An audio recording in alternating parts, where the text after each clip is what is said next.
You're listening to the AstroMommy Daily Horoscope, a forecast that hopes to shine a light in the dark, helping us all see where we've been, where we are, and where we're going. Whether you're a first-time listener or a long-time subscriber, thanks for being here. I truly appreciate you being in the AstroMommy community. I hope you enjoyed today's horoscope and card reading. If you would like to support the AstroMommy Newsletter, there are several ways to do so. Subscribe on Substack, share it with a friend, schedule a reading, check out my family's Etsy shop, Metaphysical Flamingo, or just leave a tip. Without further ado, here is the Daily Horoscope.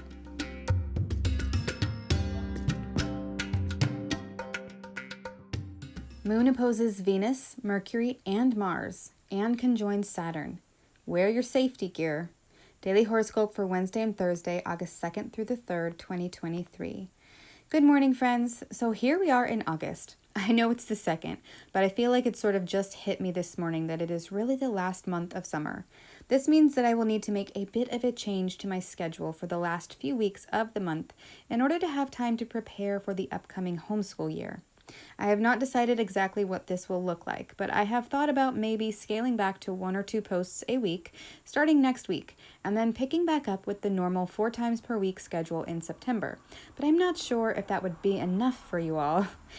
So I just wanted to give you a heads up that I am brainstorming some time off starting next week, but I will do my best to still give you all the most important information that you need to navigate the rest of August. I was also considering making some weekly overview videos or an August overview video or both instead of the daily posts. What would you like? Please let me know if you have any ideas in the comments section or send me an email to astromommyastrology@gmail.com. I would love to hear your thoughts before I finalize my plans. How very Venus retrograde in my 3rd house of communication, messages, and writing. Gotta love it, right? Okay, let's get into the astrology.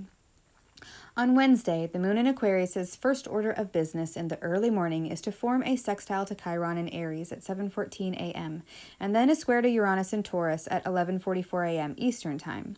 The sextile, a 60-degree angle, is said to be the nature of Venus, so it is harmonious, pleasant, and gentle. Moon and Chiron coming together in a sextile is like a gentle breeze blowing something in your path that feels synchronistic. You may encounter subtle signs from the universe that represent a feeling of harmony with whatever it is you are identifying with right now. You may feel less vulnerable knowing the universe is guiding you like this. It's like getting a bunch of green lights as you're driving. You almost don't notice, but then you do, and it just feels good, like luck is shining on you.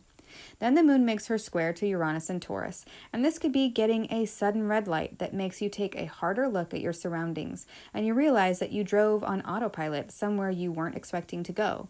But it could still be awesome nonetheless. It just depends, right? Because Uranus brings sudden, unexpected changes, and they could go either way. That's the wonkiness of Uranus. With the moon in general, I hope for the positive, especially when the moon is not in her detriment or fall. At 22 degrees Aquarius, the moon is in her own decan, the decan associated with the 6 of Swords in tarot, which has to do with leaving a situation in order to go to a better one. So maybe you realize that you've ended up at the beach and you decided to take a stroll on the boardwalk, and it brings you insights you never would have had you been paying attention. In the evening on Wednesday, the moon in Aquarius will first oppose Venus retrograde in Leo at 5:15 p.m. Eastern Time, and then she will make harmonious aspects to the nodes in Aries and Libra. The opposition, a 180-degree angle, is said to be the nature of Saturn and represents having to make a serious decision between one outcome and another. Like coming to a crossroads, and you can either turn left or right, continue going forward, or you could turn around and go back the way you came. With Venus retrograde, you may feel drawn to going back to something that you were previously doing because it feels more comfortable and familiar. On the other hand, you may feel like you were going the wrong way, and that is why you need to make a U-turn. The moon and Venus in this standoff could symbolize feeling the need to figure out a way in which to proceed forward that doesn't feel too emotional. The moon is in Aquarius, but still nourishes the heart. Venus is in Leo. The dilemma could be about a relationship or a financial issue, 2 things that Venus retrograde tends to bring up, and how one or both of those things are affecting a personal feeling, a family dynamic, or your own ability to self-soothe. At 11:05 p.m. Eastern Time on Wednesday night, the moon ingresses into Pisces, and whatever decisions we made to feel detached and untouched by the emotions we've been slogging through will go out the window. For the Pisces moon energy brings everything rushing back in, like being hit by a tsunami of feelings from the emotion ocean. We will realize on Wednesday night going into Thursday that we cannot escape our emotions, no matter how hard we try to push them away, look at things from a broad perspective, or try to escape. They are always there. On Thursday, the moon in Pisces is on her way to conjoin Saturn, but before she gets there, she first forms a semi-square to Chiron in Aries. Another day started with a contact to Chiron, but this time, it's not as fun as yesterday. Yesterday, the moon formed a sextile, a pleasant and harmonious aspect, but on Thursday, she starts out with a semi-square, a 45-degree angle that represents delays, setbacks, and frustrations. The moon is on her way to conjoining Chiron in Aries eventually, and so this is sort of like the balsamic phase between moon and Chiron, and it may feel like that as well, like we have come to terms with a vulnerable part of ourselves that we no longer want to identify with, and we are letting it go, releasing it back into the universe for soulful recycling. After this, the moon in Pisces conjoins Saturn retrograde at 5 degrees 33 minutes. The moon and Saturn together can feel heavy, serious, and lonely. Saturn tries to contain the Pisces moon and make it conform to the structure he is imposing. Saturn is also cold and dry, and so it could feel like being frozen in time.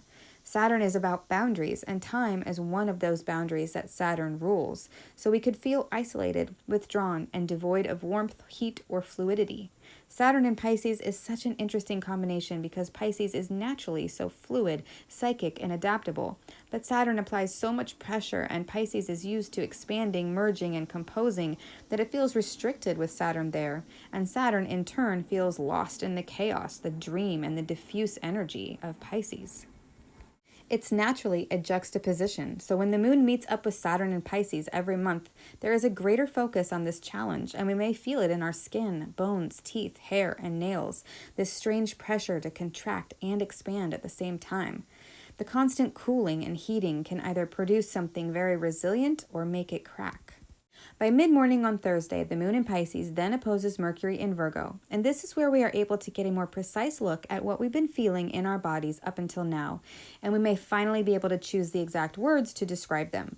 Again, the opposition presents us with a dilemma, a standoff, or a situation where you have to make a compromise, and since the moon represents our emotions and hearts and Mercury our minds, this will be a compromise between the two, heart and mind, and it may be detailed, organized, and have a list attached to it. In the afternoon on Thursday, the moon forms a quincunx to the sun in Leo, symbolizing a change or separation from the plotline.